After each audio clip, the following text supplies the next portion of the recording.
ခါတလေကြာရင် relationship တွေမှာလေတယောက်က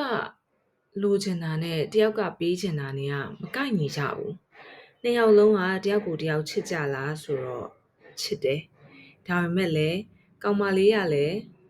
သူ့လိုချင်တာကိုမရဘူးကောင်လေးကသူ့ကိုတကယ်မချစ်ဘူးလို့ထင်တယ်ယောက်ျားလေးဘက်ကလည်းအဲ့လိုပဲအဲ့ဒါမျိုးကျမတငယ်ချင်းတွေထဲမှာတွေ့ဘူးတယ်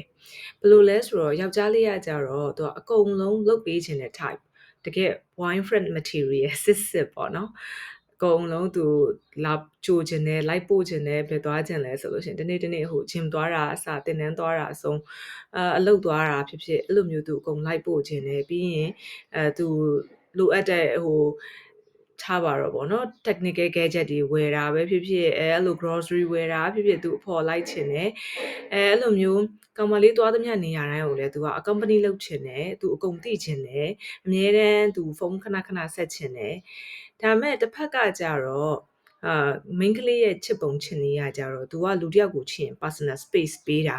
အဲ့လိုသူကြောင့် burden တစ်ခုမဖြစ်အောင်စိတ်မရှုပ်အောင် तू ကအလိုက်တသိနေပေးတာအဲ့တော့ तू ပြန်လိုချင်တဲ့အချစ်ကကြတော့လေအဲ့လိုမျိုးပဲ तू ကသူ့ကိုအဲ့လိုမျိုးတပတ်မှာ9ရက်လုံးတွေးဖို့ဖုန်းဆက်ချိန်နေတာကို तू မကြိုက်ဘူးအဲ့ဒါကို तू က demanding ဖြစ်တယ်လို့မြင်တယ်ပြီးရင်သူတငယ်ချင်းတွေနဲ့ shopping သွားတဲ့အခါသူတငယ်ချင်းတွေနဲ့ hang out လုပ်တဲ့အခါမှာခဏပြန်ရောက်ပြီလားလုပ်နေတာကသူ့ကို तू က care လုပ်တယ်လို့မခံစားရဘူးသူ့ကိုတောက်လျှောက် check လုပ်ပါတယ်လို့ခံစားရတယ်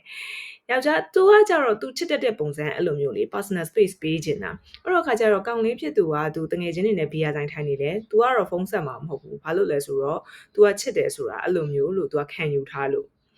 အဲ့တော့သူတို့နှစ်ယောက်တယောက်ကိုတယောက်မချစ်ကြဘူးလားဆိုတော့မဟုတ်ချစ်တယ်ဒါပေမဲ့ love language တွေမတူဘူးချစ်ပြတဲ့ပုံစံချင်းမတူဘူးအဲ့ခါကျတော့သူတို့ရေရှည်မှာအဆင်မပြေပါဘူး